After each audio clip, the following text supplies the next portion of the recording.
अस्सलाम वालेकुम dear aspirants, क्या हाल है, कैसे हैं? ठीक ठाक, उम्मीद है खैरियत से होंगे। आज जो हम डिस्कस करने वाले हैं बहुत ही इम्पॉर्टेंट लेक्चर है। वो ये है कि 4 months preparation plan for CSS का प्रिपरेशन प्लान वो ये है कि 4 महीनों में हम सीएसएस की तैयारी कैसे कर सकते हैं। सबसे पहले जो इम्पॉर्टेंट चीज़ है वो तो ये है कि बेसिक्स आनी चाहिए बंदे को। अगर बेसिक्स नहीं है तो फिर आप सीएसएस की प्रिपरेशन 4 महीनों में नहीं कर सकते। तो थोड़ा मैं ज़बानी आपको बताता जाऊं। सबसे पहले तो इंग्लिश ठीक होना चाहिए। इंग्लिश ठीक का मकसद क्या है? मकसद ये कि टेंसेस पे ग्रिप होनी चाहिए, एक्टिव पैसिव पे ग्रिप होनी चाहिए, पार्ट्स ऑफ स्पीच पे ग्रिप होनी चाहिए। तो ये है इंग्लिश। और इंग्लिश रिटन स्किल्स अच्छे होने चाहिए। अच्छे का मकसद ये नहीं कि जो शेक्सपियर इंग्लिश लिखता था वही इंग्लिश हो। तो इस तरह की चीज़ें हमें डेवलप करने की कोई ज़रूरत नहीं। बिल्कुल सिंपल इंग्लिश लिखना आती हो और जो हम सोचते हैं, जो भी आइडिया हम सोचते हैं अपनी लैंग्वेज में, वो हम इंग्लिश में कन्वर्ट कर सकें और ग्रामेटिकल एरर और स्पेलिंग मिस्टेक नहीं होनी चाहिए।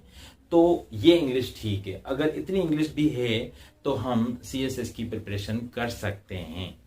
तो सबसे पहले जो हम डिस्कस करने वाले हैं वो ये करने वाले हैं कि सबसे पहले हम गिनेंगे कि दिन कितने हैं हमारे पास।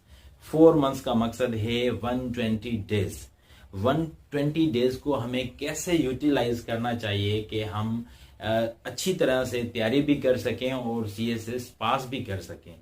तो इस प्लान को मद्देनजर रखते हुए मैंने कुछ चीजें लिखी हैं बोर्ड पे और मैं आपको समझाऊंगा कि रोड मैप सीएसएस प्रिपरेशन के लिए क्या होना चाहिए।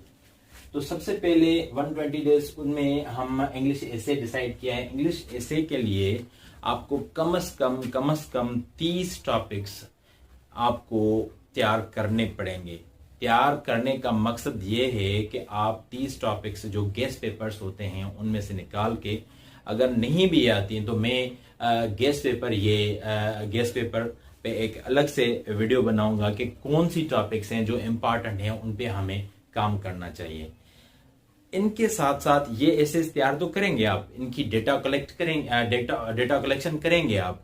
उन डेटा कलेक्शन के बाद भी कोई दूसरा जो आर्ट ऑफ अटेम्प्टिंग पेपर है, ऐसे पेपर, वो ये है कि एक ही टॉपिक है। अगर आपने तैयार कर लिया है डेमोक्रेसी पे, डेमोक्रेसी तो है ठीक है, लेकिन डेमोक्रेसी के डिफरेंट एंगल्स होते हैं और अगर एंगल चेंज हो जाता है तो आपने जो क्रेम किया हुआ है, ऐसे पूरा तैयार किया हुआ है, वो तो आप नहीं लिखेंगे क्योंकि एंगल चेंज है। तो इसीलिए ये भी आपको आर्ट आना चाहिए कि अगर एंगल डिफरेंट आ जाता है ऐसे का और आपने ऐसे तैयार किया हुआ है सिर्फ डेमोक्रेसी पे और ऐसे आ रहा है democracy is the solution of crisis या democracy is the solution of everything, तो आप कैसे लिखेंगे? आप तो एंगल चेंज करेंगे और करनी पड़ेगी। अगर करना नहीं आती तो आप तो सिंपल डेमोक्रेसी पे लिख के आएंगे, तो वो तो गलत होगा। जैसे टॉपिक है पावर्टी पे आपने ऐसे तैयार कर लिया, लेकिन पावर्टी के डिफरेंट एंगल्स होते हैं, तो वो एंगल्स, उन एंगल्स पे प्रैक्टिस करने की जरूरत पड़ेगी आपको। तो उसके लिए मैं कोशिश करूंगा कि एंगल को माउल्ड कैसे किया जाता है, एक ही ऐसे लूंगा और उसके डिफरेंट एंगल्स में डिस्कस करूंगा किसी और वीडियो में। लेकिन आपको 30 टॉपिक्स कम से कम तैयार करने पड़ेंगे और मैं बड़े वसूख के साथ ये कह रहा हूं कि उन 30 टॉपिक्स में से 1 या 2 या 3 टॉपिक्स जरूर आपको आते होंगे जो पेपर में आएंगे और आप अच्छी तरह से ऐसे लिख पाएंगे और पास भी कर लेंगे। तो उन पे काम करेंगे। उसके बाद तकरीबन इंग्लिश कंपोजिशन के 20 इयर्स पास्ट पेपर्स आपको सॉल्व करने हैं। अगर वो आप अच्छी तरह से सॉल्व कर लेते हैं तो आपकी इंग्लिश कंपोजिशन बहुत अच्छी हो जाएगी। तो उसके लिए क्या करेंगे, आप सुबह से उठेंगे, अपनी जो रूटीन होती है, तो सुबह उठ के 9 बजे से 12 बजे तक वो इस इंग्लिश कंपोजिशन का पेपर लिखेंगे। इंग्लिश कंपोजिशन के पेपर के बाद आप क्या करेंगे, पूरा दिन है, उस पूरे दिन में आप जो 30 टॉपिक्स आपने गेस्ट पेपर के लिए हुए हैं उन पे काम करेंगे, उनकी डेटा कलेक्शन में पूरा वक्त गुजारेंगे। तो वो डेटा कलेक्ट करेंगे, उनके रॉ मटेरियल तैयार करेंगे, उन पे होमवर्क करेंगे 30 टॉपिक्स पे। और उसके बाद जो टाइम बचता है 1 घंटा 2 घंटे, तो आप क्या करेंगे, नेक्स्ट डे के पेपर की तैयारी करेंगे। यानी कि वो कौन सा पेपर होगा, इंग्लिश कंपोजिशन का होगा। तो आप जो पेपर सॉल्व करें, मेरी तो सजेशन ये होगी 2000 से 2021 तक या 2001 से 2021 तक। अगर फिर भी आपको डिफिकल्टी हो रही है तो आप 2005 से लें और 2021 तक जो भी पेपर आए हुए हैं तो आप असेंडिंग ऑर्डर में पेपर्स सॉल्व करेंगे। पहले आप 2001 का, फिर 2 का, फिर 3 का, फिर 4 का, फिर 5, इस तरह से असेंडिंग ऑर्डर। क्योंकि जैसे जैसे मॉडर्नाइज होते जाते हैं पेपर्स, आपको पता भी चलेगा और आपको ग्रिप होती जाएगी। और वो जो पेपर्स अटेम्प्ट करें तो उसके लिए लाजमी है कोई अच्छा सा चेकर हो, जो सिंसियर चेकर हो, उससे आप चेक करवाएं। तो इन दोनों पेपर्स के लिए आपके पास 20 डेज हैं। 20 डेज यानी कि 20 दिन। 20 दिन में आप क्या करेंगे, रोजाना एक पेपर अटेम्प्ट करेंगे जो 9 से 12 तक। तो 20 पेपर 20 दिनों में पूरे।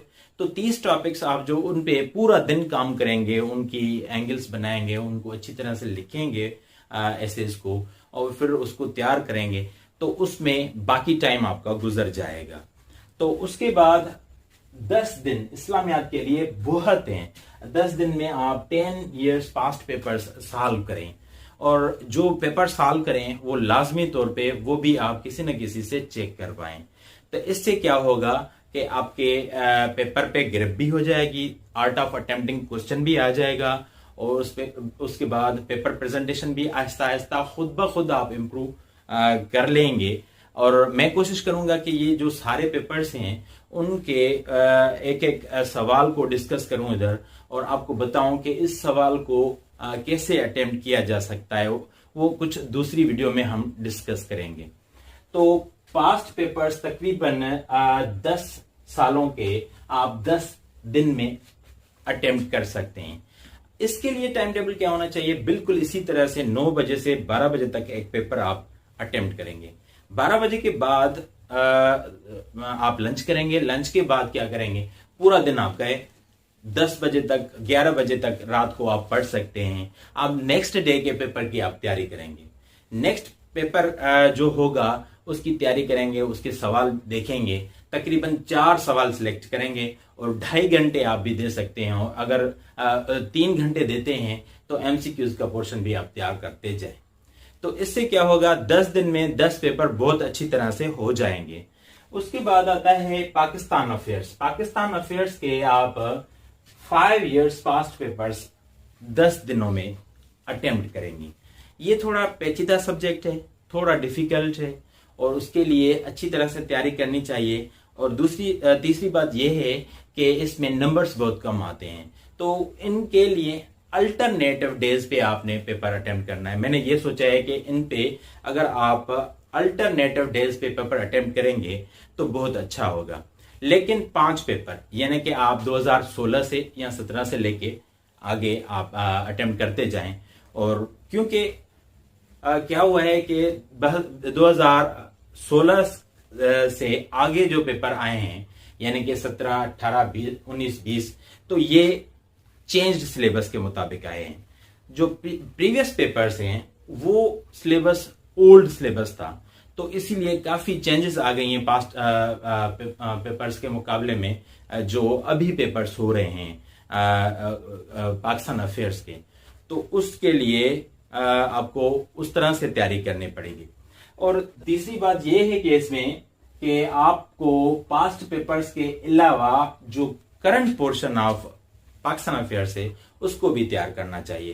करंट पोर्शन में ज्यादा से ज्यादा 10 से 15 टॉपिक्स हैं, वो आपको तैयार करनी पड़ेंगी। उनमें से 2 या 3 या 4 भी, कभी कभी 5 सवाल भी आ जाते हैं। मिसाल के तौर पे मैं एक अलग वीडियो बनाऊंगा, लेकिन मिसाल के तौर पे आपको बता रहा हूं कि educational problems, agricultural problems, industrial problems, global warming effect on Pakistan, तो और उसके बाद सीपेक के कितने फवायद होंगे हमें, तो इकोनॉमिक क्राइसिस, अभी इन्फ्लेशन, हाई इन्फ्लेशन हो रहा है, जैसे कि पेट्रोलियम प्रोडक्ट्स की जो कीमत पेट्रोल की कीमत बढ़ गई है। तो इस तरह की जो टॉपिक्स हैं वो आपको तैयार करनी पड़ेंगी। और तीसरा है corruption, social problems of Pakistan. तकरीबन यही दायरा है जिसमें वो जो टॉपिक्स घूम रहे हैं वो आपको तैयार करने पड़ेंगे। अगर वो टॉपिक्स तैयार करते हैं तो आप अच्छी तरह से इन पेपर्स को अटेम्प्ट कर पाएंगे और अच्छे नंबर ले सकेंगे। नंबर्स अच्छे कैसे लेने चाहिए, मैं इंशाल्लाह कोशिश करूंगा, उस पर एक अलग वीडियो बनाऊंगा। तो और उसके बाद है करंट अफेयर्स। करंट अफेयर्स एक ऐसा सब्जेक्ट है जिसके आप पास्ट पेपर्स सॉल्व नहीं करेंगे, क्योंकि जो पास्ट पेपर्स होते हैं वो पास्ट प्रॉब्लम्स होते हैं, पास्ट अफेयर्स होते हैं। लेकिन कुछ तो ऐसे अफेयर्स हैं जो आप डिकेड से देखते आ रहे हैं और पढ़ते आ रहे हैं, जैसे कि फलस्तीन इशू और उसके बाद कश्मीर इशू, और जैसे कि Iran Saudi problem, Iran US problem. तो इस तरह के जो इश्यूज हैं वो तो चलते आ रहे हैं, लेकिन उनमें थोड़ी बहुत चेंजेस भी आ रही हैं। तो आपको क्या करना पड़ेगा कि from the very first day of preparation till the very last day of preparation आपको करंट अफेयर्स को रोजाना की बेसिस पे देखना पड़ेगा, और आपको वो चीजें नोट करनी पड़ेंगी जिनमें से सवाल बनते हैं। मिसाल के तौर पे सवाल कहां से बन सकते हैं? चाइना से बन सकते हैं, CPEC, rise of China, American policy यानी कि जो Biden's policy towards South Asia, South East Asia या मिडिल ईस्ट में क्या है, या अफगानिस्तान का जो राइज ऑफ तालिबान हो गया है। तो इस तरह के जो सवालात हैं वो आपको नोट करने पड़ेंगे, और उसको डिफरेंट सोर्सेज से आपको डेटा कलेक्ट करनी पड़ेगी, एक रजिस्टर बनाना पड़ेगा। फिर वो चीजें आप उधर लिखेंगे जो बार बार पढ़ते रहेंगे, और कभी कभी अगर मूड बने तो एक या दो सवाल डिफरेंट टॉपिक्स पे आप वक्तन बवक्तन अटेम्प्ट करते जाएं। लेकिन इसका बहुत सारा ख्याल करना पड़ेगा टाइमिंग का, क्योंकि आपको एक सवाल को अटेम्प्ट करने के मिलते हैं सिर्फ 35 मिनट। तो 35 मिनट में आपको वो सवाल अटेम्प्ट करना पड़ेगा। पहले आप तैयार करें बेशक कि सवाल कैसे अटेम्प्ट करना चाहिए, तैयार करने के बाद आपको 35 मिनट बैठ के उस पर लिखना है। और उसके बाद है जनरल साइंस एंड एबिलिटी। ये भी इस तरह का सब्जेक्ट है जिसको आपको अटेम्प्ट करने के लिए वक्त चाहिए। अगर अटेम्प्ट करते हैं आप तो 20 से 22 पेपर्स आप अटेम्प्ट कर सकते हैं। लेकिन मेरी सजेशन ये है कि आप इस सब्जेक्ट को from the very first day of preparation till the very last day of preparation आप उसको कंटिन्यू रखें। क्योंकि अभी आप ये सोच रहे हैं कि अगर उनको टाइम देंगे तो बाकी पेपर्स कैसे अटेम्प्ट किए जाएंगे। तो इसके लिए मेरी सजेशन ये है कि अगर 3 घंटे आप पेपर अटेम्प्ट करते हैं, उसके बाद आपके पास बहुत टाइम होता है, 10 घंटे होते हैं। 10 घंटों में से अगर 2 घंटे आप इंग्लिश और जनरल साइंस को दे रहे हैं और 1 से 1.5 घंटा आप करंट अफेयर्स को दे रहे हैं, तो फिर भी आपके पास बहुत टाइम बचता है दूसरे पेपर्स की तैयारी करने के लिए। ये तकरीबन 2 महीनों का प्लान है, जिसमें ये 2 सब्जेक्ट्स ये 4 महीने चलेंगे। और उसके बाद जो ऑप्शनल सब्जेक्ट्स हैं वो भी आप इसी तरह से हर एक सब्जेक्ट के कम से कम 5 से 10, लेकिन अगर मुझसे पूछेंगे तो मैं ये रिकमेंड करूंगा कि हर एक सब्जेक्ट के कम से कम 10 पास्ट पेपर सॉल्व करें। मैं आपको गारंटी देता हूं कि आपके नंबर भी अच्छे आएंगे, आप अच्छी तरह से पास भी कर पाएंगे और आपके किसी अच्छे ग्रुप में आपकी एलोकेशन भी हो पाएगी। तो ये था पूरा 4 months preparation plan for CSS. अगर आप इस प्लान को कंटिन्यू करते हैं और इसी तरह से आप पढ़ते हैं, प्रिपरेशन करते हैं, तो मुझे यकीन है कि इंशाल्लाह एक दिन आप अच्छे ऑफिसर बन पाएंगे। तो आज के लिए इतना ही, मिलते हैं नेक्स्ट वीडियो में, तब तक के लिए इजाज़त, अल्लाह हाफिज़।